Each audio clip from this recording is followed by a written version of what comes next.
Desire. What is desire? Why do we need to do things that aren't required? Maybe we desire more money. Maybe we desire a fancy car. Maybe we desire a higher paying job. Maybe we just desire to prove things to ourselves. Have you ever been driving down the street and you look off and see a mountain and you think, man, I wonder if I can climb that mountain. And then you go out and you actually do it and you say, I climbed that mountain and it really feels good. That's desire that got you to the top of that mountain.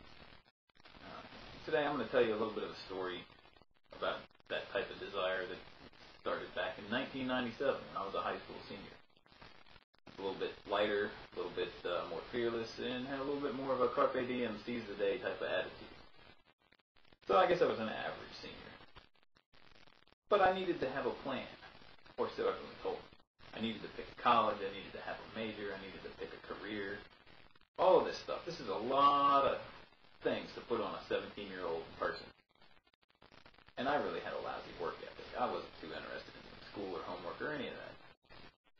So I took all these pressures of what to pick and what to be, and took the lousy work ethic and decided that I would become an engineering student at Virginia Tech.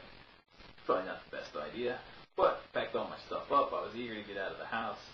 Went and moved into the dorm, and as soon as I got there, I went down to the bookstore to get my very first piece of gear. Now, I've had this for over 10 years, and I keep it around because I really like it. Holds an awful lot of coffee. Really nice, giant-sized Virginia Tech coffee mug. But I keep this around, not just because I can drink a lot of coffee out of it, but I keep it around as a reminder. It reminds me that if you show up to something without a desire to do well, you're probably not going to do very well. And as a result, me and my fancy coffee mug lasted a whole 2 semesters at Virginia Tech.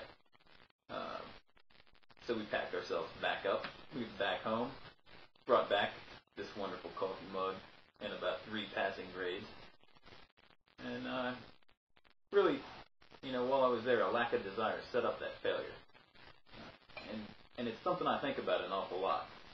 And that's why I keep this mug around.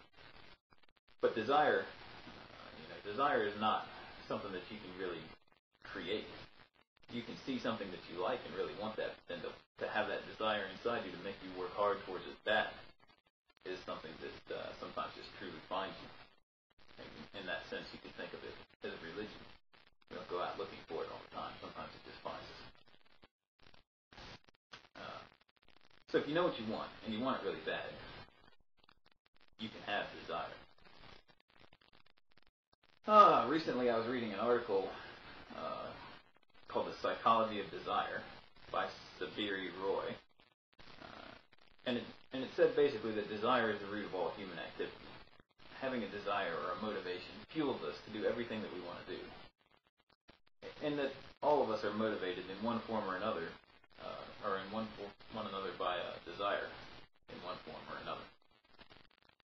So my desire has been to finish my degree.